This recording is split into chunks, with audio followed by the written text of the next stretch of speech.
Sir చాటుమాటుగా నేనేం చేయనంటున్నారు. మొన్న 2 గంటల మీటింగ్ సారాంశం చంద్రబాబు.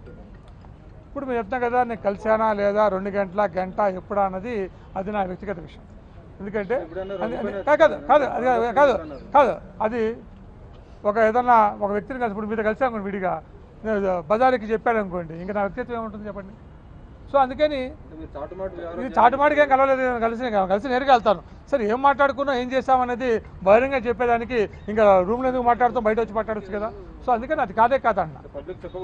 సో ఎందుకంటే పబ్లిక్ చెప్పకూడదని కాదు, అనేక అంశాలు ఉంటాయి, అనేక విషయాల మీద వెళ్తుంటాం. నాకు గతంలో కూడా చాలాసార్లు అడిగారు నన్ను కలిసినప్పుడల్లా. ఎంతోమందిని కలుస్తుంటాం, కలిసినప్పుడు మీడియాకి వచ్చి కలిసి చెప్పే పని అయితే ఇంకా లోపలికి ఎందుకు మాట్లాడుతాం, బయట వచ్చి మీడియా ముందు మాట్లాడుకుంటాం కదా. చంద్రబాబు తరఫున మీరు మళ్ళీ తప్పుడు సర్వే చేస్తారని చెప్పేసి వాళ్ళు చెప్పా కదా, నేను స్పష్టంగా మీ ముందు చెప్పా కదా.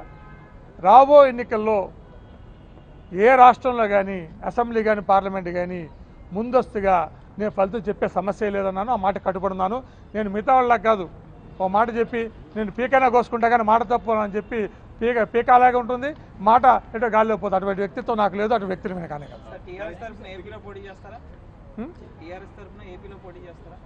చెప్తా కదా. నేను చెప్పింది ఏంటంటే తెలంగాణలో అవకాశం చేస్తా అని చెప్పాను, ఏపీలో నేను పోటీ చేస్తానని చెప్పలేదు. మీ సాక్షిగా చెప్పాను, మళ్ళీ అదే నేను ఇక్కడ చెప్పాను. ఇప్పుడు జగన్ టీఆర్ఎస్ కలిస్తే ఏపీలో ఏమన్నా జగన్ బలపడే అవకాశం ఉందా?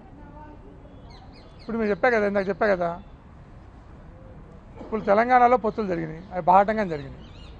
అలాగే రేపు ఆంధ్రాలో కూడా పొత్తులు జరిగితే తప్పేం లేదన్న, ఎవరైనా ఎవరితో కలుసుకోవచ్చు. ఇప్పుడు టీఆర్ఎస్ వచ్చి విజయవాడలో పోటీ చేయొచ్చు, ఆంధ్రాలో పోటీ తప్పేముంది. ఇవాళ తెలుగుదేశం తెలుగు రాష్ట్రాల్లో కాకపోతే కన్నడ రాష్ట్రంలో తమిళ రాష్ట్రంలో పోటీ చేస్తుందా? అలాగే టీఆర్ఎస్ తెలంగాణ అంటే తెలుగు మాట్లాడే ప్రాంతం. సో టీఆర్ఎస్ వచ్చి కావాలంటే విజయవాడలో పోటీ చేయొచ్చు, వైజాగ్లో పోటీ తప్పేం లేదు. ఎందుకంటే అది కూడా తెలుగు పార్టీ కింద లెక్కేసుకుంటాం. టీఆర్ఎస్ అంటే తెలంగాణ మాట్లాడే ప్రాంతం కాబట్టి తెలంగాణ రాష్ట్ర సమితి, బహుజన సమాజ్ పోటీ చేస్తుంది, ఎస్పీ పోటీ చేస్తుంది. అందుకని ఎవరైనా పోటీ చేయొచ్చు, తప్పేం లేదు. అందుకని నేరుగా పోటీ చేస్తే అది మంచిది కూడా, ఎందుకంటే అనేక పార్టీలు పోటీ చేయడం ప్రజాస్వామ్యంగా మంచిది కూడా.